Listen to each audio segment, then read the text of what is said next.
Well, John, thank you for that charitable introduction. Not quite sure all those nice comments are deserved, but thank you so much. A couple of things that John didn't mention, just about University of Michigan. I have two sons, 26 and 21, and both of their rooms in our home are still painted in maize and blue. So I am pretty passionate about University of Michigan, I'm also passionate, and I'm glad that John mentioned that my other interest in activities and my other passions other than just my career. And I hope I'm not just an insurance guy, because as time has gone along, the two things that I'm most passionate about that John was kind enough to mention was my involvement with Strata Education Networks and higher education, and the commitment to increase the access for kids to higher education, kids that don't have the capability to, and the advantages that a lot of us enjoy. And then the other passion is, and I still have my pen, although I lost the back of the pen, and it's probably going to fall off, and after the ceremony I'm going to look for the back of my pen over there. But this is my Jackie Robinson pen. I'm on the board of directors of the Jackie Robinson Foundation, and that's a source of my passion. He was a great man. Everybody knows about his legendary contributions on the baseball field, but that's not what drove me to get involved with Jackie Robinson Foundation. It was more his commitment to causes of social and racial justice in America. That's the thing that drew me to Jackie Robinson.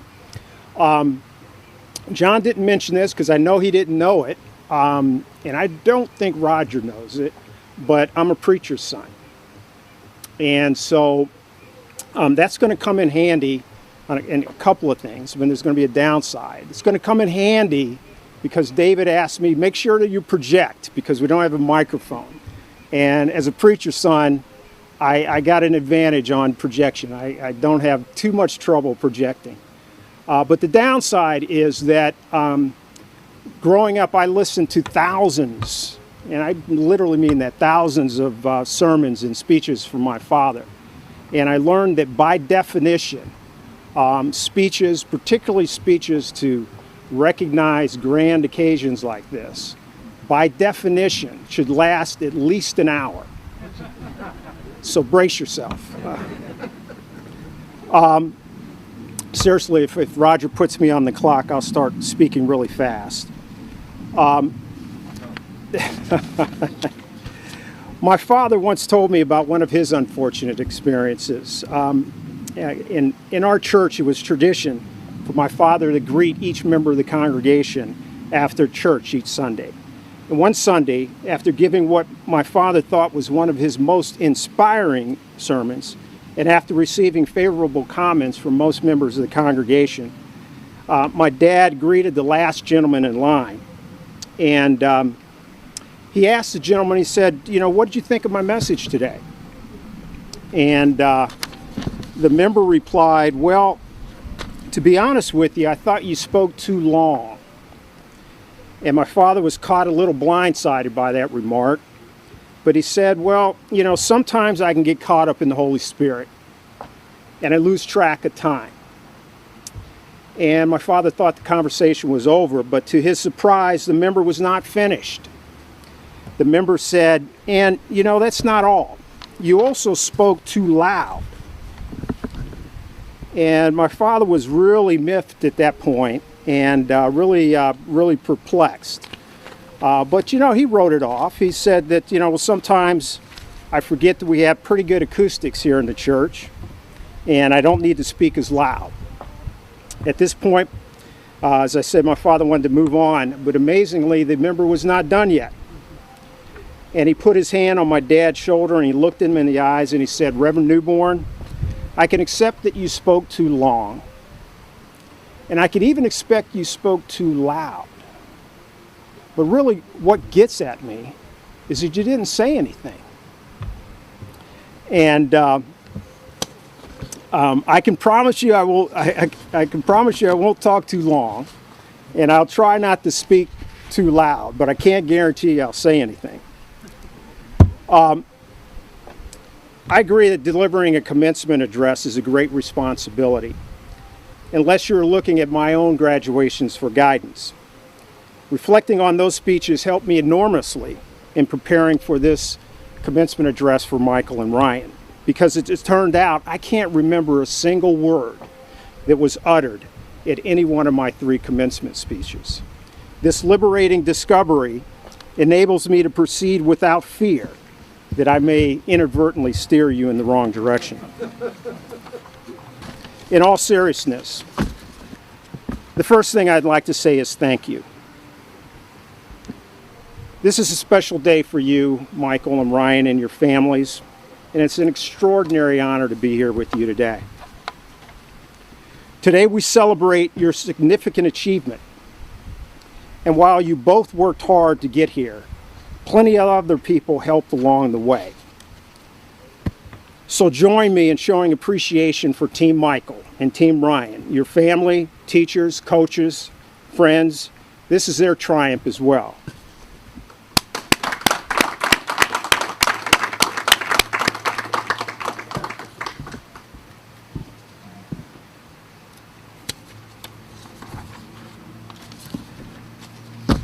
Michael and Ryan, it's been a pleasure to get to know you over the last year. You are both extremely impressive, approachable, and incredibly respectful young men. In our morning workouts, never once did you publicly joke about Tad's inability to maintain balance or my inability to rotate my torso while maintaining a stable lower body. Michael and Ryan, your achievement is even more impressive given our global pandemic and the continuing challenges and obstacles. These are challenging times for even the most experienced among us. And it has certainly been for you who are just learning how to cope and adapt when life gives you a buried lie in a short-sighted pen. I'm sure that the last couple of months is not how you envisioned the end of your senior year. Rather than social distancing, I'm sure you envisioned a lot of parties and the like. But at least you're spared the high school experience that I went through a few years ago. A week before the ceremony, my high school graduation ceremony, a few of us decided to head down to the Ozarks for a few days of pre-graduation festivities. I went to high school in Jefferson City, Missouri, and it was real close to the Ozarks. And if you're like me and been watching a lot of Netflix films, maybe you saw Ozark over the last couple of months, and very familiar with that part of our country. Anyway, while tubing on the lake, I cut open the bottom of my foot on a rusty beer can at the bottom of the lake. Long story short, I developed an infection in my foot, and I had to walk across the stage to get my diploma with the assistance of crutches. I only remember 2 things from my graduation. 1, that my father gave my benediction, and 2, that I received my diploma with the aid of crutches. With Michael and Ryan, let me share some good news. Memories of the ceremony today and the endless parties pass very quickly, and it's not what you'll remember many years later when you get as old as Roger is. What you'll remember is that your graduation marks your passage to a world where you and not others will be responsible for your life. You will decide what's important to you, what principles and values will guide your life, and what kind of career you want to pursue. Given the current state of the world, that might be kind of scary. The pandemic and the recent social unrest that have shaken up the status quo and laid bare a lot of our country's deep-seated problems. We are learning the hard way that many of the old ideas and approaches do not actually work. as former President Barack Obama recently told our country's graduating seniors. If the world's going to get better, it's going to be up to you.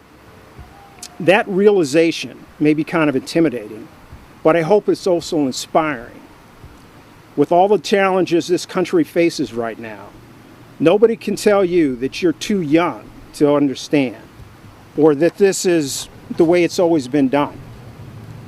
Because with so much uncertainty, with everything suddenly up for grabs, this is your generation's world to shape. We'll get through it. America's gone through tough times before: Civil War, slavery, famine, disease, the Great Depression, 9/11, just to name a few. And each time we came out stronger, usually because a new generation, people like the two of you, learned from past mistakes and figured out how to make things better. Did you notice that I just put my hands to my mouth? I wasn't supposed to do that. I'm still learning. Our country is right to be focused currently on the freedoms that lie at the core of our country's democratic republic. A thought that I wanted to leave the two of you gentlemen today is sadly not talked about enough, in my humble opinion. And that's specifically the responsibility that goes along with the freedoms that we enjoy. In thinking about this question, I found myself reflecting on one of my favorite passages, President Franklin Delano Roosevelt's 4 freedoms, freedoms that he believed every person ought to enjoy. FDR believed that every person is entitled to the following 4 freedoms: freedom of speech, freedom of belief, freedom of want, and freedom of fear. Michael and Ryan, during your college years and beyond, you're going to learn a lot about these freedoms. And when you do, I hope you also learn to embrace that goes along with each of these freedoms. And that's namely the responsibility that you both have, and we all have, to extend freedom to others. Freedom and responsibility are essentially two sides of the same coin. Or as Jackie Robinson once put it, there's not an American in this country free until each of us is free. Let us take an example of what our country's gone through during the last couple of weeks. Freedom from fear. Everyone deserves to live free from fear. But the fact is, some people are more persecuted and more in danger than others. So those of us who have the privilege to be free from fear also have the obligation to act on behalf of others who do not.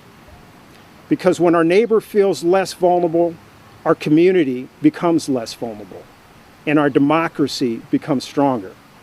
This is true for all of our freedoms. Our freedom of speech means we have the responsibility to listen to one another. Our freedom from want means we have the responsibility to serve one another. And our freedom of belief means we have the responsibility to accept one another.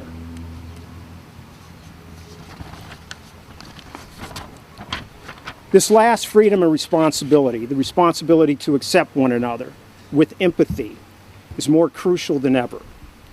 Our country is more diverse than our founders could have ever imagined. Our work of building and keeping a democracy has not been easy, and we know from current events it's far from finished. Michael and Ryan, unfortunately my generation, has spent far too much time mobilizing around otherness rather than around our common humanity. We are still fighting against those basic human tendencies and biases. We are still fighting against the reflected push towards exclusion rather than inclusion. But nor am I suggesting that accepting others means denying our differences as well. Watch for the flawed argument that you sometimes hear, particularly when it comes to matters of race, but in other instances as well. People will say something like, "I don't see color." Sadly, you even see this flawed argument in legal opinions from our country's appellate justices. Sometimes you see in a judicial opinion the Constitution is colorblind. But I submit to you, Michael and Ryan, that this claim of color blindness is still a form of blindness. It erases differences rather than embrace and celebrate them. Michael and Ryan, when you get to Roanoke College and UNC Asheville, I encourage the both of you to try to accept and understand the different people that you will encounter, perhaps for the first time. Put in the time to understand people that are not like you. Learn from the perspective of students who come from families too poor to be able to afford to send their kids to EAP or GPC. Our democracy is worth fighting for. Despite those differences, we must not lose sight of all we have in common. As Dr. Martin Luther King reminds us in the letter from the Birmingham jail, we are caught in an inescapable network of mutuality, tied in a single garment of destiny. I love that quote. And I believe Dr. King's words, in part because of all the progress that I've seen in my life. But my belief is strengthened by what I see in your generation. Your generation's multicultural, multi-generational demand for a more just America has been inspiring over the last few weeks. Michael and Ryan, looking into your faces, I have every confidence that you will embrace your responsibilities and expand the circle of freedoms for all of us. I implore you to seize this moment and make the America and world you want to see. This is your moment. Congratulations again.